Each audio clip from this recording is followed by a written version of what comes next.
하나님 말씀은 신약성경 마태복음 16장 1절에서부터 4절 말씀 같이 한 목소리로 읽어보겠습니다. 신약성경 마태복음 16장 1절에서부터 4절 말씀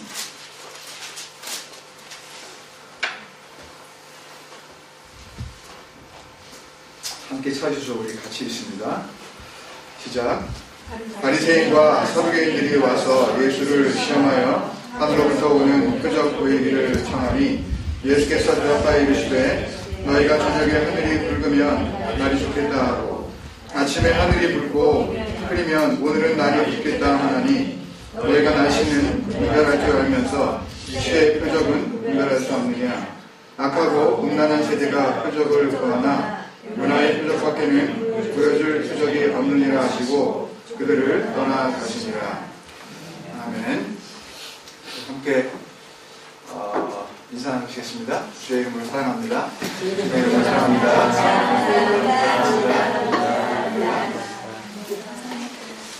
잘 지내셨어요? 네.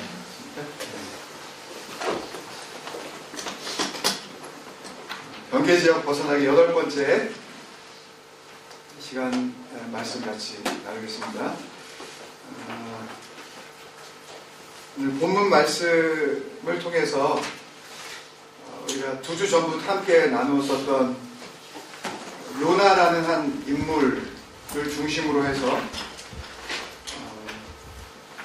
얼마든지 믿음 안에서 살고 또 예배 가운데 또 지내고 또 심지어는 특별한 그런 어떤 그 권리를 갖게 되어진 그런 사람들, 구약시대에 지금처럼 누구에게나 다 하나님의 말씀이 들려져서 읽고 또 이해하고 할 수 있는 그런 시기가 아니었었던 그런 시대에 특정한 사람들에게만 하나님께서 말씀하시고 또 그들과 이 말씀하시는 하나님의 존재를 보여주셨었던 특별한 사람들, 이 선지자들, 이렇게 하나님의 말씀이 임했음에도 불구하고 얼마든지 경계지역에서 살아갈 수 있다.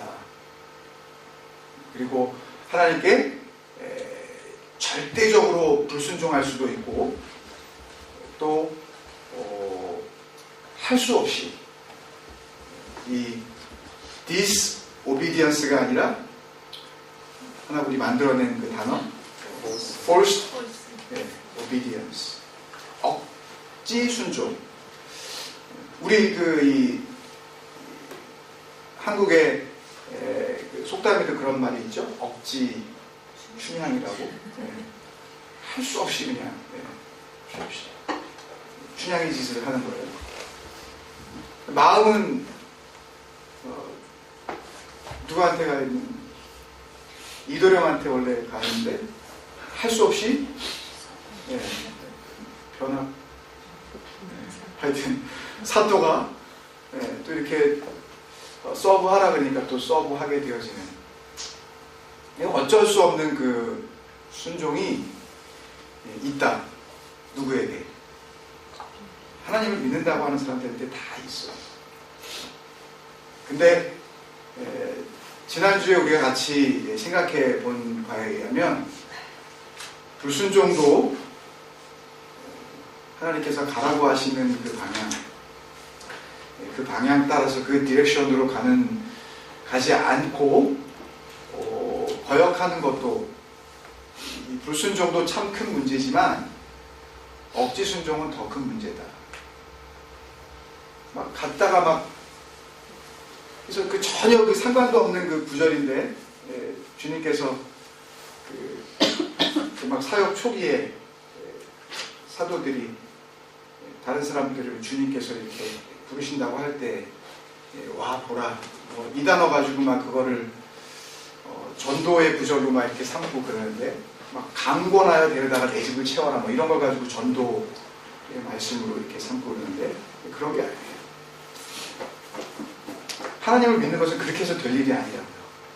억지로 그냥 내가 데려다가 앉혀놓기만 하면 그 다음부터는 누가 한다? 하나님이 하신다라고 하는 그런 생각 자체가 근본적으로 잘못됐다는 거예요. 그렇게 억지로 될 수 있는 일이 아니에요. 전도라는 것이요. 나는 여기다가만 데려놓으면 전도한 거고, 이 사람이 변화되느냐 변화되지 못하느냐는 2차적으로 그 다음에 설교를 한 목사의 책임이고, 그다음에 목사도 그 다음에 설교를 끝낸 다음에 뭐라 그래요? 나는 말씀을 선포했으니 그 다음엔 누구 책임이다? 그 다음은 성령께서 알아서 하시는 거다. 아무도 책임지려 하지 않아요. 아무도 책임지려 하지 않아요. 전도는 그런 게 아닙니다. 전도는 다른 사람들이 아무도 책임진다고 하지 않을 때 내가 이 생명을 위해서 나의 생명을 그러면 한번 주님 앞에 드려보겠습니다. 헌신하겠습니다. 근데 그 사람을 섬기겠습니다. 정말 꼴도 되기 싫은 저 사람을 보면서 주님의 사랑을 생각하며 내 생각을 내려놓고 주님 생각으로 한번 내가 그렇게 살아보겠습니다. 이게 전도의 능력이에요. 그냥 뭐 준대, 아니 매번에서 점심이 제일 그럴싸하대. 여러 가지 어떤 그 이유를 들면서 그냥 편해. 그냥 와서 그냥 있어봐. 편해. 하여튼 별별 이유를 다 돼가지고 갖다 데려다 놓으면 그것으로 그냥 게임 끝난다. 라고 생각하는 그런 식의 역사함이 아니라고요. 믿음의 역사입니다. 물론 어떤 식으로든지 하나님께서 역사하실 수가 있습니다. 그렇지만 인위적인 억지로 되어질 일이 아니다. 성령께서 역사하시는 것은 정말 하나님의 때에 하나님의 방법으로 하나님의 역사하심이 일어나야 하는데, 그것이 물론 우리의 사람의 움직임과 동역하시기는 하시지만, 그렇지만 우리가 억지로 떠나밀듯이 은혜 안으로 갖다 집어넣을 수는 없다.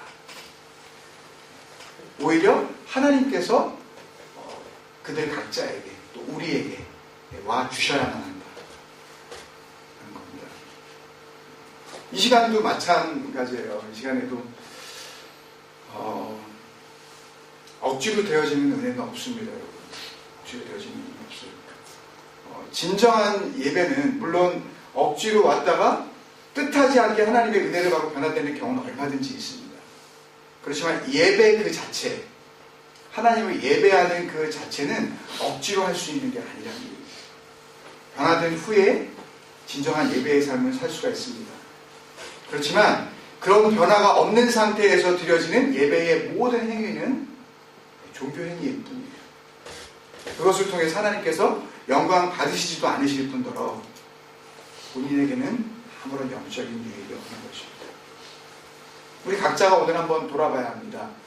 지난주에 우리가 요나서를 이렇게 두 가지 측면에서 한번 바라보면서 1장부터 2장까지는 불순종의 타이밍, 3장부터 4장까지는 억지 순종의 타이밍이라고 우리가 한번 이렇게 간단하게 정리를 하면서, 다른 예언서하고는 달리 좀 이상하게 끝난다. 예언서가 좀 어느 정도 이해할 만한, 좀 납득이 갈 만한 그런 결말도 없이 하나님께서 그냥 질문 몇 마디 던지시고 그 질문에 대한 답도 듣기 전에 그냥 후다닥 예언서는 그냥 끝나버리고만 알지 않았습니까, 여러분?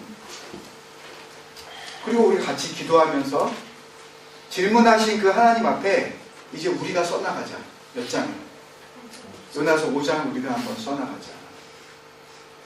그 질문이 말씀을 통해서 기록되어졌다면 그것은 요나 한 사람에게 당시에 1차적으로 주어진 하나님의 질문인 동시에 그 이후에 이 말씀을 손에 들게 될 모든 후대에 제2, 제3의 요나가 받아야 할 질문 아니겠습니까, 여러분? 그렇지 않나요? 그래서 우리는 우리의 삶을 통해서 요나서 5장을 좀 써나가야 되겠다. 좀 써보셨습니까, 여러분? 뭐 써지든가요? 네. 이것은 물론 글로 써지는 것은 아닙니다. 이것은 삶 가운데에 우리의 시간 속에서 일상 속에서, 이 제너럴 라이프 속에서 그 질문에 대한 답을 우리가 주님 앞에 몸소 보여드려야 하는 거예요. 대답하지 않을 때 어떤 일이 벌어질까? 그것에 대한 답을 그 후에 700여 년, 800여 년이 지난 그 시점에서 예수님께서 자신의 이 공적인 사역을 시작하시면서 주시는 5번의 말씀을 통해서 기록되어졌고, 그것을 통해서 우리에게 다시 한번 그 질문에 대한 해답을 주고 있다고 저는 그렇게 생각을 합니다. 오늘 이 본문의 말씀은요, 한번 이 신약 성경에서 그 출연하고 말았던 그런 말씀이 아니라 마태복음 16장 이전에 마태복음 12장에서도 한번 거의 비슷한 말씀, 사실상 같은 말씀이 나왔었고요.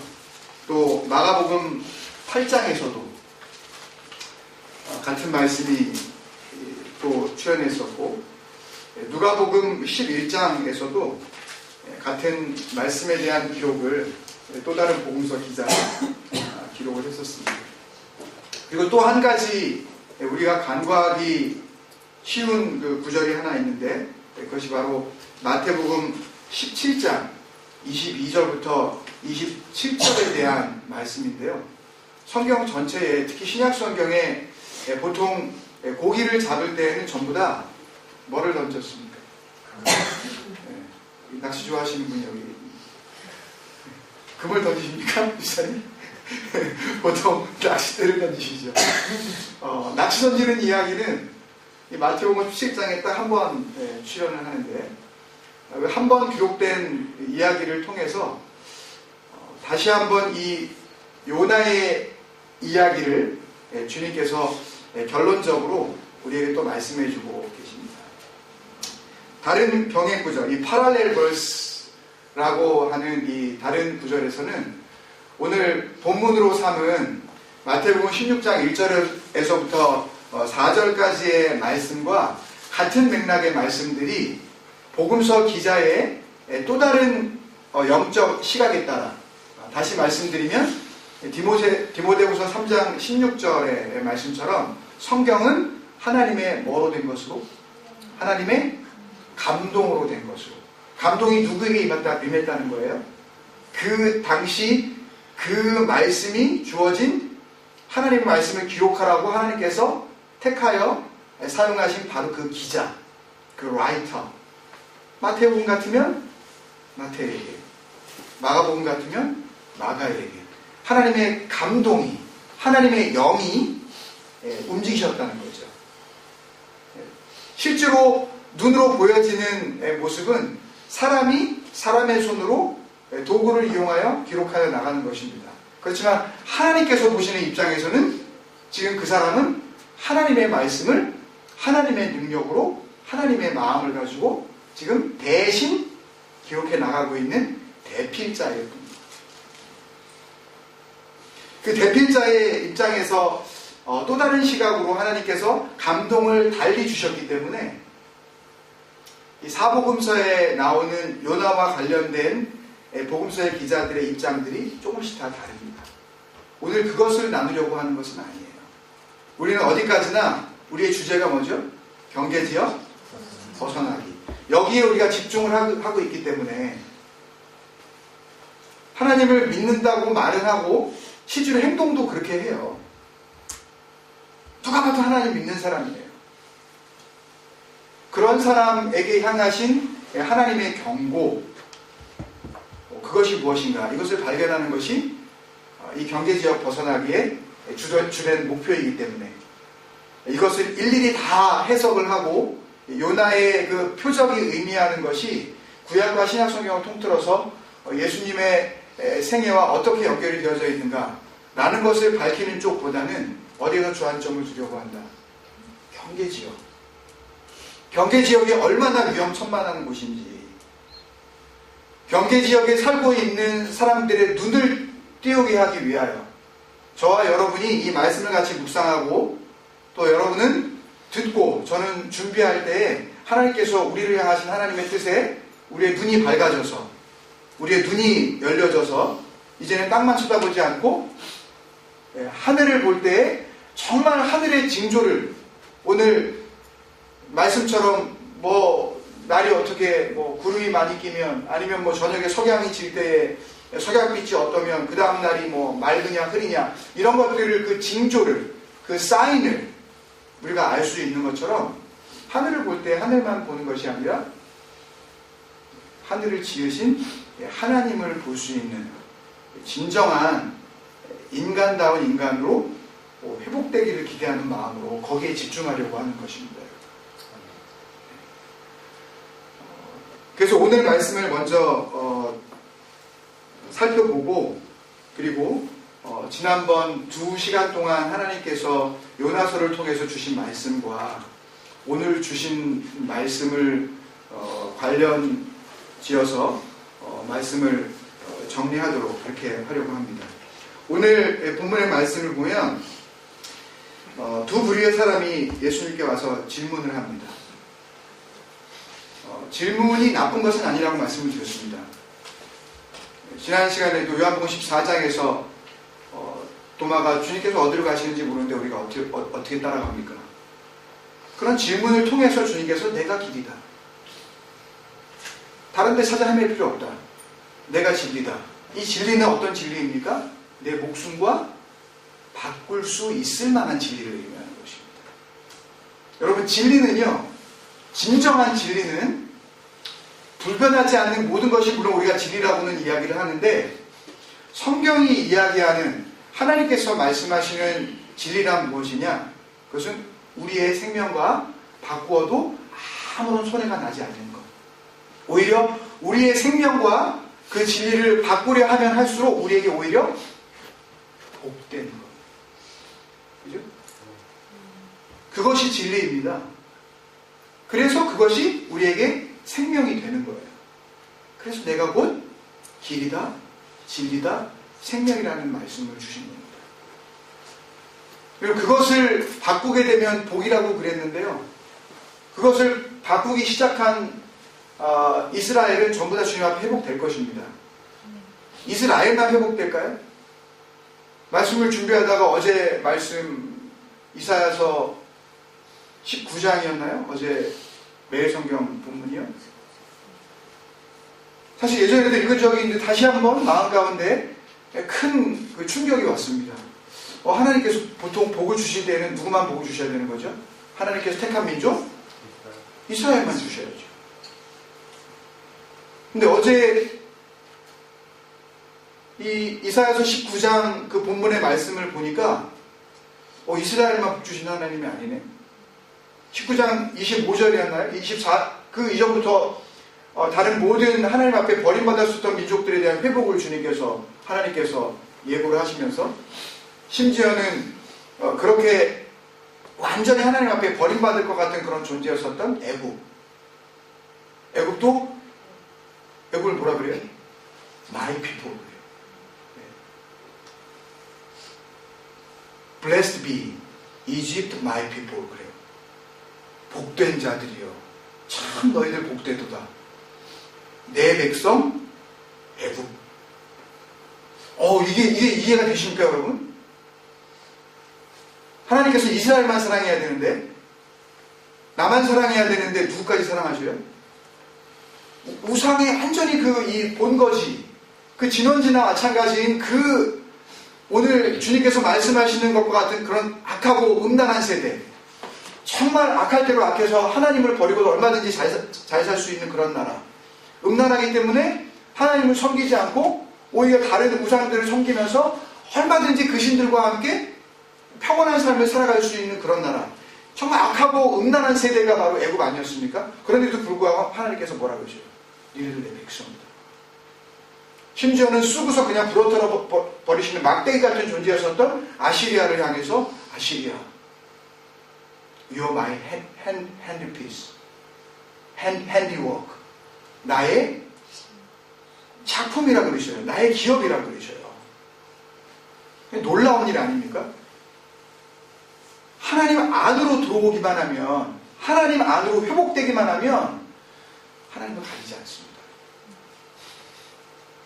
요나서를 통해서 요나에게 질문을 하셨을 때에 그 질문을 통해서 요나서 숨겨진 5장을 통하여 만약에 하나님 앞으로 회복되어지기만 한다면 요나는 질문받는 요나로 끝나는 것이 아니라 하나님 앞에서 복된 요나로 그렇게 살아가게 될 줄로 믿습니다. 근데 우리가 하나님께 질문을 하면 안 돼요. 그러니까 질문을 드려도 그 질문의 목표가 무엇이어야 하냐면 내가 정말 가야 할 길이 무엇인지 내가 그것을 알고 싶어서. 내가 모르는데 이걸 갖다가 이게 뭐야 이게 이런 말씀이 무슨 이런 말씀이 성경에 다 있나? 아무래도 이게 성경이 이게 뭔가 문제가 있는 것 같아 이거. 어떻게 이런 앞뒤가 안 맞는 이런 모순적인 말씀을 여기다가는 저렇게 기록해놓고 여기다가 또 이렇게 기록해놓고 이것을 뭐 하기 위하여? 흠잡기 위하여. 예수 그리스도가 당신이 하나님의 아들이 아니다. 당신이 하고 있는 모든 사역은 지금 성령을 힘입어 사역하고 있는 것이 아니라 우리가 금요일날 같이 나눴었던 거 기억나시죠? 뭐를 힘입었다? 바알의 왕자 바알세불의 힘을 입었다. 네가 귀신의 왕을 그 힘을 얻고 지금 네가 역사를 하고 있는 거 아니냐.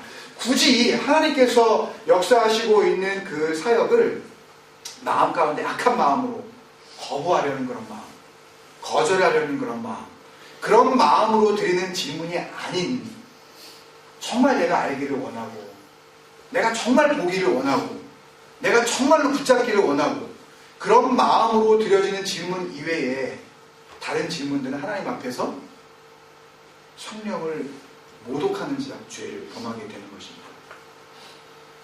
오늘 그 단어들을 우리가 한번 살펴보면 이렇습니다. 바리새인과 사두개인들이 와서 예수를 뭐하여? 시험합니다. 성경에 크게 이 시험하다는 단어가 두 가지가 나오는데 하나는 도키마조라는 단어가 나오고요. 하나는 페이라조라는 단어가 나옵니다. 뭐 기억을 하셔도 좋고 못하셔도 좋은데요. 도키마조의 단어는 대부분 우리가 먼저 나누었었던 것처럼 도마가 정말 그 진리를 알고 싶어서 내가 지금 너무너무 믿음이 연약하지만 이 믿음이 그 내 이 질문으로 말미암아 확실한 대답만 해주신다면 그러면 내가 이제 하나님 앞에서 변치 않는 그런 마음으로 주님을 따라가겠다라고 하는 그런 마음으로 드려지는 그런 질문, 예? 그런 마음으로 드려지는 그런 의심, 그런 마음으로 정말 영원한 것을 사모하는 마음으로 예수님께 질문하는 그런 시험은 도키마조입니다. 근데 이 페이라조는 뭐냐면요, 이 질문을 해서 그 질문에 어떻게 답을 하든지 간에 뭐에 걸려드는 거냐면 덫에 걸려드는 거예요. 예수 그리스도를 올무잡아서 억지로 이유를 만들어 뭐하게 하려고 십자가에 못 박아버리려고 하는 그런 의도를 가지고 그 악한 마음을 가지고 예수가 하나님의 아들이 아니다라고 하는 기본적인 마음을 깔고 드리는 그런 시험이 뭐냐면 그 시험이 바로 페이라조예요. 여러분 우리 마음 가운데 도키마조의 그런 의심이 우리 마음 가운데 있기를 저는 정말 원합니다. 주님 정말 알고 싶습니다. 지난 금요일날 비유의 말씀을 나누다가 베드로전서 어디였죠? 3장 19절에서 20절 말씀을 같이 나누며 그 의문들을 풀어나갔는데요. 그런 질문은 복된 질문이에요. 말씀을 깊이 있게 읽지 않으면 정말 하나님의 말씀을 정말 내 말씀으로 간직하고 싶습니다. 단 한 구절도 내가 그냥 의심하는 마음으로 이게 뭐지? 라고 그렇게 깨름직하게 내가 살고 싶지 않습니다. 분명하게 내가 하나님의 뜻을 알고 싶습니다 하는 그런 질문은 복된 질문이에요. 그 질문을 하고 누군가가 다른 대답을 해줄 때에 그것을 통해서 하나님께서 영광을 받으실 줄로 믿습니다. 길을 잃었던 자가 길을 찾게 되는 거예요. 의심 가운데 모든 것이 다 분명한데도 불구하고 몰라도 되고 알아도 되고 그만한 그 질문에 확실한 대답을 내가 갖게 되었을 때에 내 모든 확실한 것들이 더 확실해진다. 그런 페이라조의 그런 의문이 아닌 도키마조의 그 의문이 우리 마음 가운데 가득하기를 저는 소망합니다. 우리 그래서 그런 은혜를 나누었잖아요. 그런 도키마조의 의심을 가져주시니 질문을 하실 수가 있으셨고, 그 질문에 대해서 다시 한번 깊이 생각하면서 나눌 수 있는 그런 복된 시간이 된 것 아닙니까, 여러분? 저는 복되다고 생각해요. 여러분 어떻게 금요기도의 시간을 어떻게 나누셨는지 모르겠지만 하나님께서 은혜를 이렇게 주신 것입니다.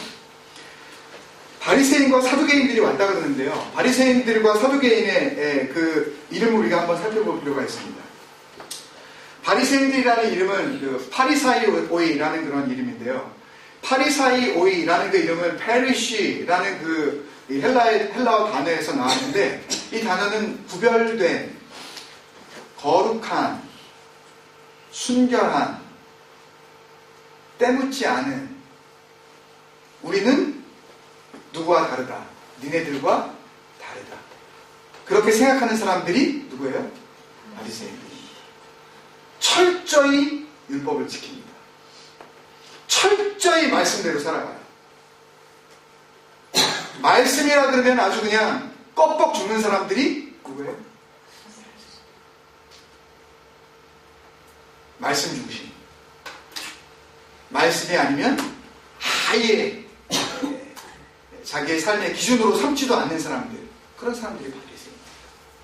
사두개인들. 헬라어로 사두키오이라는 이런 단어인데요. 사둑에서 나왔습니다. 사둑이 누구죠? 사둑. 이스라엘 제사장 중에 한 사람이었죠. 특히 통일왕국을 구가하며 하나님 앞에서 정말 하나님께서 내 마음에 합한 자, 유일하게 그런 칭찬을 받았었던 다윗 왕의 제사장으로서 아주 귀한 역할을 감당했었던 제사장 이름이 바로 누구예요? 사독이죠. 사독의 후예들이라는 그런 뜻입니다. 우리들은 누구의 후예다? 대제사장의 후예다. 우리는 제사장, 뭐를 주관하죠? 제사를 주관하죠. 제사장입니까? 반장은 그 바들을 주관하듯이. 우리는 뭘 중요시한다? 우리는 제사를 중요시한다. 오늘날 우리의 단어로 이야기하면 뭐예요? 우리는 예배를 중요시한다. 우리는 예배에 목숨을 걸었다. 이 예배라는 단어가 특정한 어떤 시간, 특정한 어떤 장소, 여기에 국한되어 있는 사람들을 의미합니다. 이런 사람들이 하는 그 작태 가운데 하나가, 지난번에도 한번 말씀을 드렸지만, 예를 들어서 일요일이라고 말하는 것을 굉장히 불경건하다고 생각을 해요. 일요일은 반드시 뭐라고 말을 해야 되냐면 주일이라고 불러요.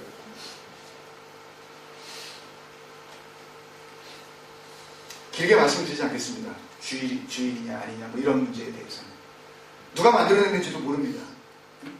주의 날이라는 것이 과연 썬데이만 그러면 로스데이냐, 아니면 먼데이 through 세터데이까지는 6월데이냐. 이 앞에 우리는 한번 우리의 마음을 한번 주님 앞에 내어드릴 필요가 있습니다. 그날은 주일이 아니고 이날만 그러면 주일이냐. 특히 주일 가운데서도 11시부터 12시 반까지만 주의 시간이고 그 전과 그 후의 시간은 내 마음대로 할 수 있는 시간이냐. 이것을 따지는 사람들이 누구예요? 네? 사두키오이들이었어요. 예배 때 예배에 나오냐 안 나오냐 이걸 따지는 사람. 오늘날로 치면은 주일 성수라는 단어를 만들어낸 인간들.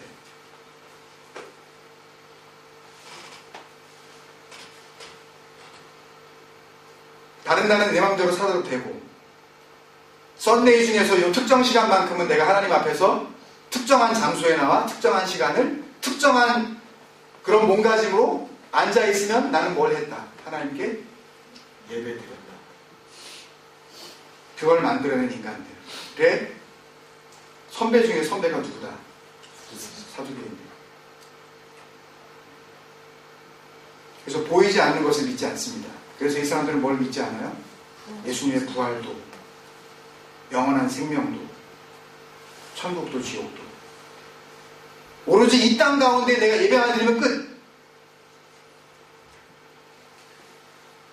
그런 인간들의 대표 주자가 바로 사두개인들. 그리고 나서 16장 1절에 보니까 예수를 시험하여 페이라주에서 하늘로부터 오는 표적 보이기를 청하니, 여러 가지 표적이 있습니다. 이 사인이라는 그런 의미인데요. 이 청하다라는 이 단어는 에페로테산이라는 그런 단어입니다. 에페로테산이라는 이 단어는 그냥 이렇게 플리즈 하는 그런 청하다 이런 의미가 아니에요. 나이스하게 에스킹하다 그런 의미가 아닙니다.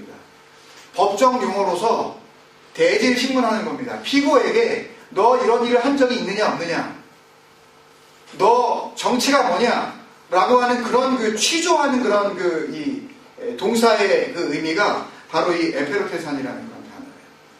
예수님을 앞에다 두고 예수님을 뭐 취급하는 거예요? 서민 취급하는 거예요. 지금까지 네가 한 일이 많은데, 마태복음만 봐도 우리가 많지 않습니까? 마태복음 8장에서부터 보면 예수님의 놀라운 하나님의 아들이실 수밖에 없는 기적들을 우리에게 많이 보여주셨어요.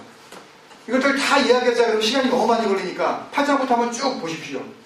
그냥 말씀 한마디로 모든 일들을 다 처리해 나가셔요. 심지어는 죄사함의 능력까지, 권세까지 있음을 분명히 이 종교 권위자들에게 보여준다고요. 그리고 16장 바로 이 직전에는 무슨 내용이 있습니까? 멀리 가지 않아도 되니까 바로 그 직전에 뭐가 있어요? 예, 5병이어가 아닌 7병이어를 가지고 남자가 4,000명을 먹인 사건이 있습니다. 이것은 사건이에요. 모든 복음서가 다 기록하고 있는 실제로 일어났었던 팩트라고요. 이것을 사람들이 가지고 있었던 떡을 갖다가 나누어 가지고 다 나중에 이렇게 해가지고 이런 어떤 비유적인 해석으로 이것을 절대 보면 안 됩니다. 이것은 사실이에요. 예수 그리스도의 손에 들려져서 그 작은 것들을 통하여 주님께서는 얼마든지 많은 사람들을 먹일 수 있다. 정말 먹어야 할 예수 그리스도의 몸과 피를 의미하는 예수님의 축복의 사역들 아닙니까, 이것이요? 이런 것들까지 다 봤어요. 누가? 지금 이 질문을 하고 있는 이 바리새인과 사두개인들이 이걸 다 봤다고요. 근데 물어보는 거예요. 그런 기적이 이제